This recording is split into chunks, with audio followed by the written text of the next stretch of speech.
What is going on? We're going to do a quick install on our cam chain tensioner failsafe kit, the center bolt and nut assembly. And I'm going to walk you through a couple things real quick. We're going to remove the center nut here. I already have this stuff loosened up. We will not be reusing this, but we will be reusing the copper washer and the spring. So we can set that aside. Let's see. Okay, we're going to take off the cam chain assembly. Now you do want to set the engine to top dead center. You can just pull this cam gear and look at it.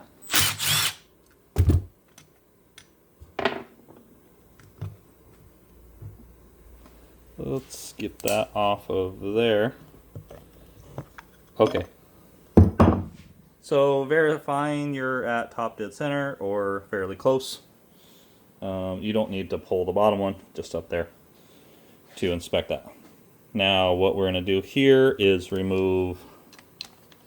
So we verify a top dead center so this doesn't have additional load on the cam gear, on the cam chain. So we're going to back these off, take them out.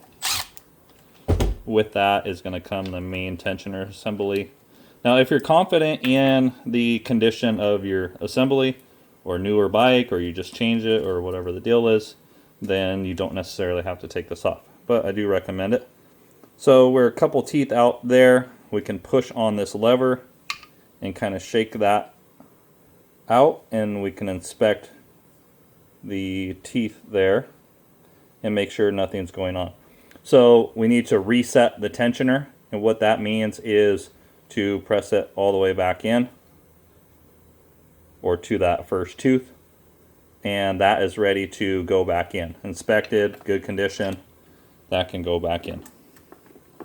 We can reinstall those bolts, and these get torqued to 7.2 foot-pounds.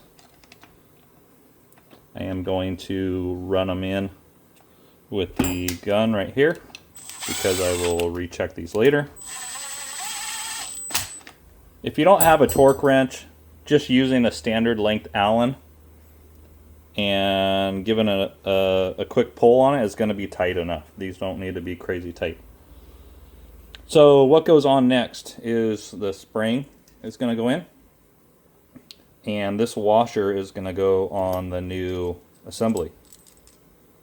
So before this assembly goes on, what we need to do is verify that this end of the threaded portion is not in too far this way.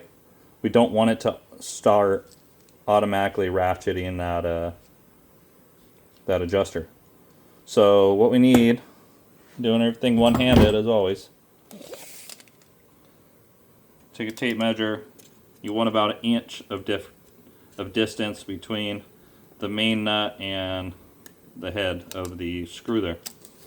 So that is fine. That is a base starting point, so we know that it is not going to ratchet in. So right now as I'm pushing that in, I don't know if you heard those clicks, but basically that adjuster is already starting to ratchet, and that is normal. That's what it should do.